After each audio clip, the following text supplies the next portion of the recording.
Well, hello everyone. Welcome to Tom's Serenity Acres. My name is Ozella Toms, and I just want to give you an update on our journey since we last uploaded a video. Now, as you know from our last video, or if you don't know, go back and watch the last video.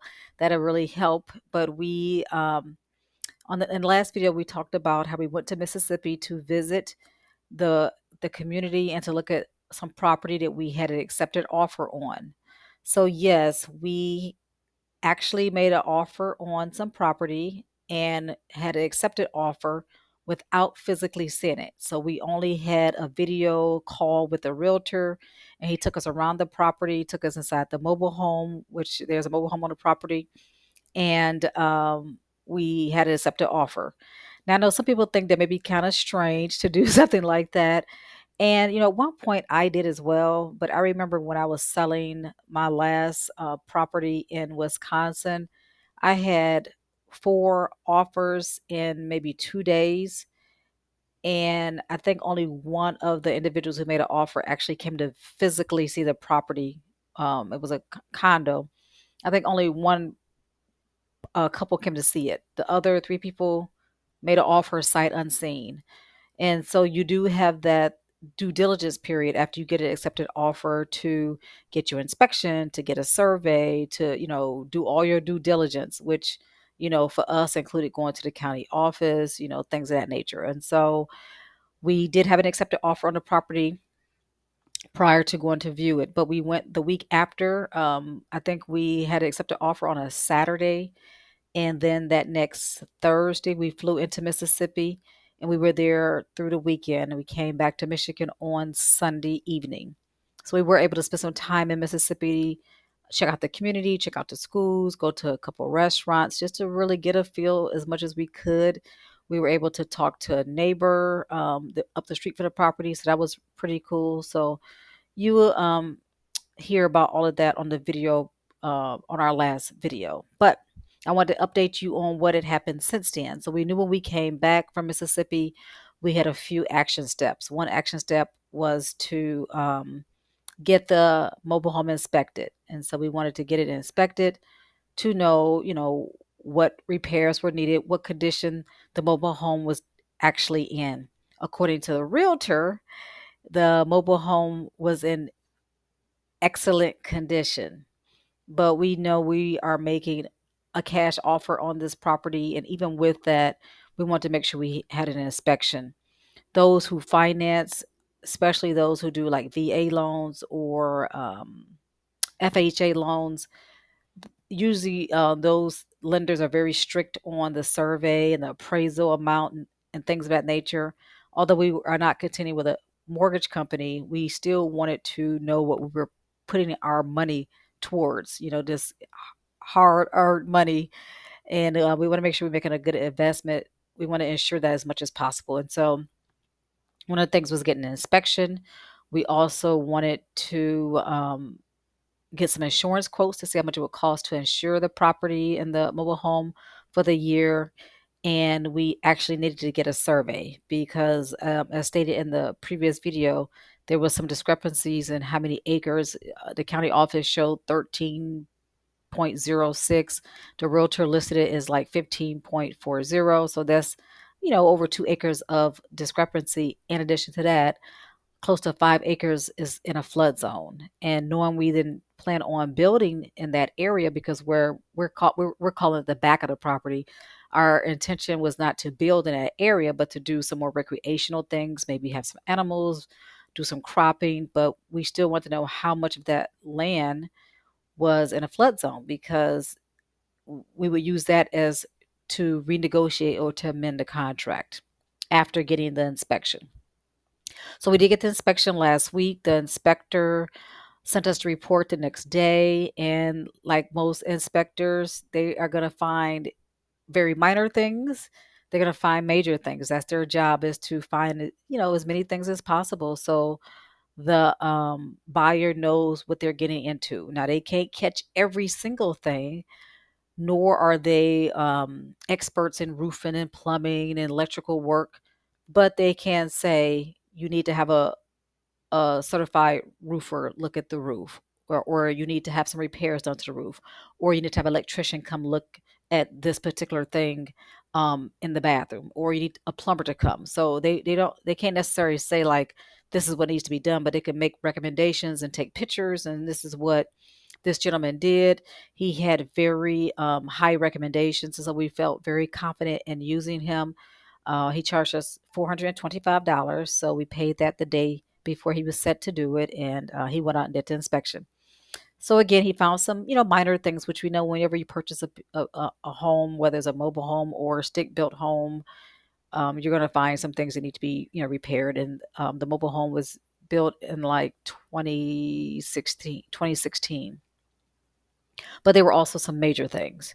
There were the listing said that the roof was a metal roof, and when I was there, I remember telling Michael like that doesn't like a metal roof. Now I know we can't really see totally on top of the roof. We weren't able on top of the roof, but looking at it, I'm like those look like shingles. That doesn't like a metal roof.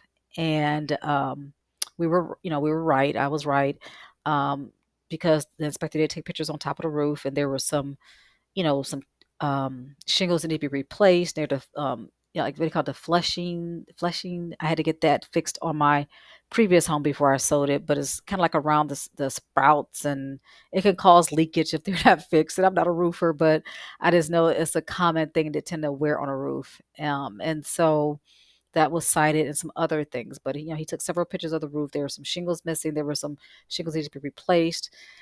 And so kind of looking at the condition, we like, okay, got some major roof work, or maybe even the roofing company might say you need a new roof. There were also some electrical things needed to be done, some plumbing things needed to be done. Where the towel was put, like the backsplash in the kitchen, there was no caulking, so the water is going back. Also, with the flooring that was put down, was not necessarily the appropriate type of flooring because of the again because of water, the potential for water to get through to it. And so we have electrical things, plumbing things, the roof. In addition to that, the inspector found some type of infestation. And so because he saw droppings around the home, and so he said, you need to have what do you call it? Um, a person to come out and do like inspections. I don't know, like to look for different rodents and things like that. I can't remember what it's called, but anyway, have one exterminator come out to look, pest control to come out and look to see, if there's an infestation, which he cited. He took pictures of the droppings, and so we had pictures, but also like the heating and cooling system over 10 years old, the furnace over 10 years old, and so he said these are some things that might need to be replaced soon.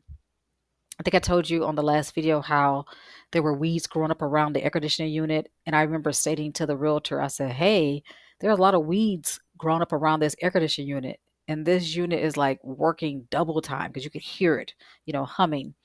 Well, since we left Mississippi, the weeds have grown up even more because when we saw that picture that the inspector took of the air conditioning unit, outside, it was just so many weeds.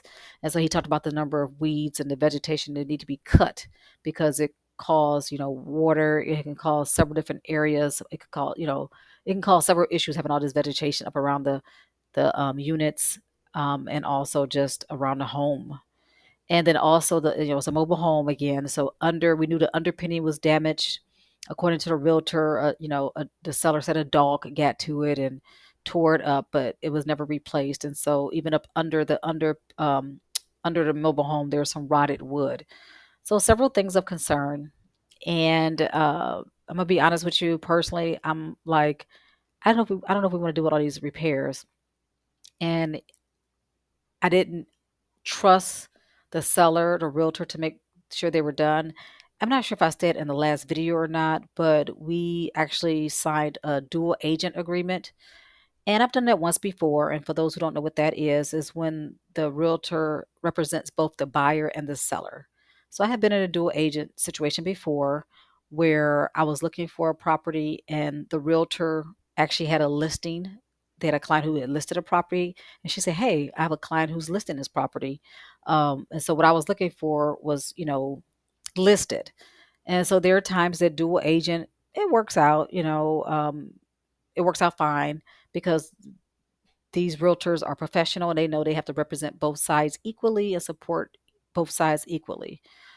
Well, when the day that realtor showed us around, the day the realtor showed us around the house and the property with the video, before he started it, before we went to the home, he said, "Oh, did I tell you that the seller is my son?" And I said, "No, you did not tell us that." So not only was he a dual agent, he's also the father of the seller of the home and of his home and property. And so Michael asked him, he said, "Can you do this without any, impartiality? Can you do this without any conflicts of interest?" And he said, "Yes, I'm a professional. I can do this. I've done this before."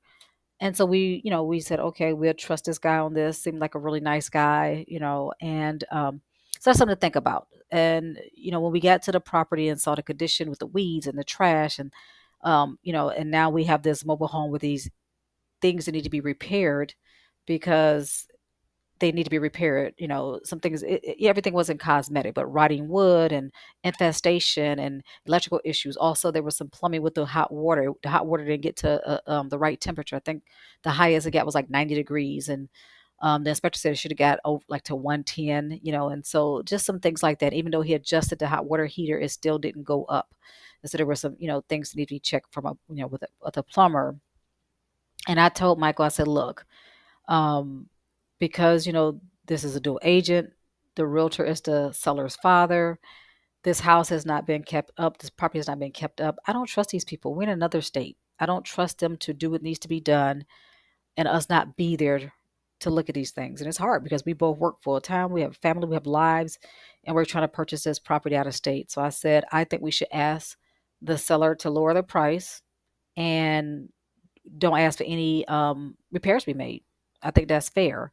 And I say either we can trade the mobile home in towards another home for us, or we can get it fixed up. But me personally, I was just like, let's just get a lower rate, sell it, and get something else, trade it in towards something else.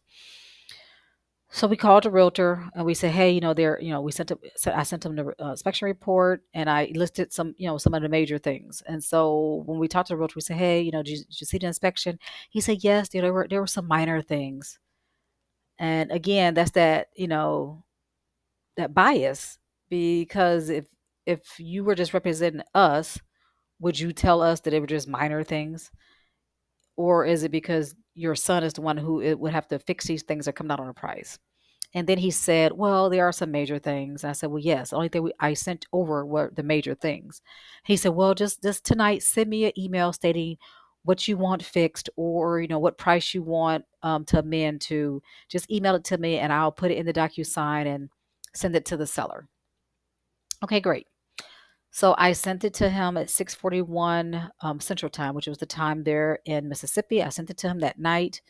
The next day around 2:30, 3 o'clock, I hadn't heard anything. So I texted the realtor. I said, hey, did you receive my email last night?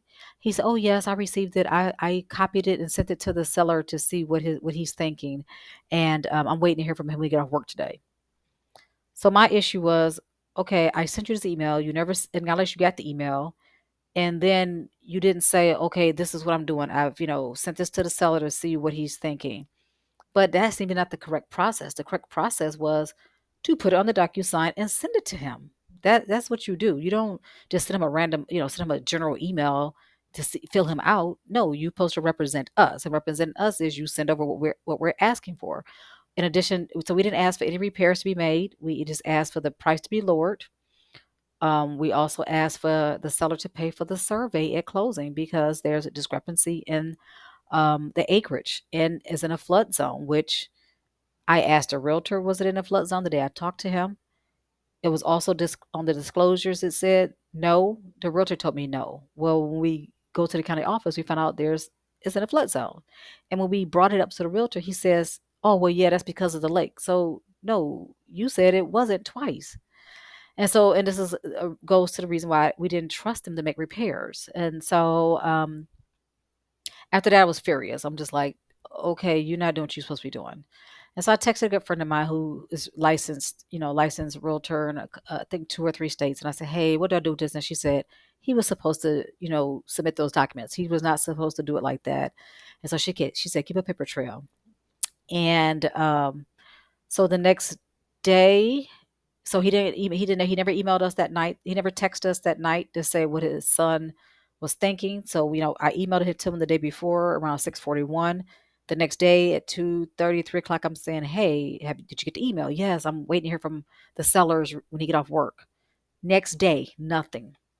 And so at that point, I had, talked to another realtor in Mississippi, someone who was recommended through a gentleman at a mobile home company we went to. So we talked back and forth with that realtor. I talked to my other friend who's licensed, not unfortunately not in Mississippi, and I decided to email the realtor saying I wanted to end our dual agent contract because I did not feel like I was being represented fairly. I did not feel like we were being represented as the buyers, but I felt like he was really impartial towards the seller, who is his son. So I sent him that email and I said, check your email. He responded, okay, immediately. And this is after I hadn't heard from him, in like 24 hours. And so he texted me, call me. And I said, well, I was at this point we were in church. So I'm in church right now. And he said, well, just call me when you get a chance. And so my friend advised, just email that we have a paper trail. So I said, I'd rather talk through email. So at that point, he sent over what we were asking on the amendment. I signed it. He sent it over to the buyer slash his son, and he didn't agree with any of it. He didn't agree to any of. He didn't agree to lowering the price.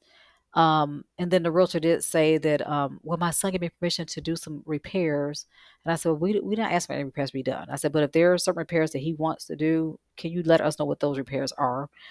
But he sent it over stating what we're asking for. And then the son replied he didn't agree to any of it and that he would let us out the contract and give us our $1,000 earnest money back.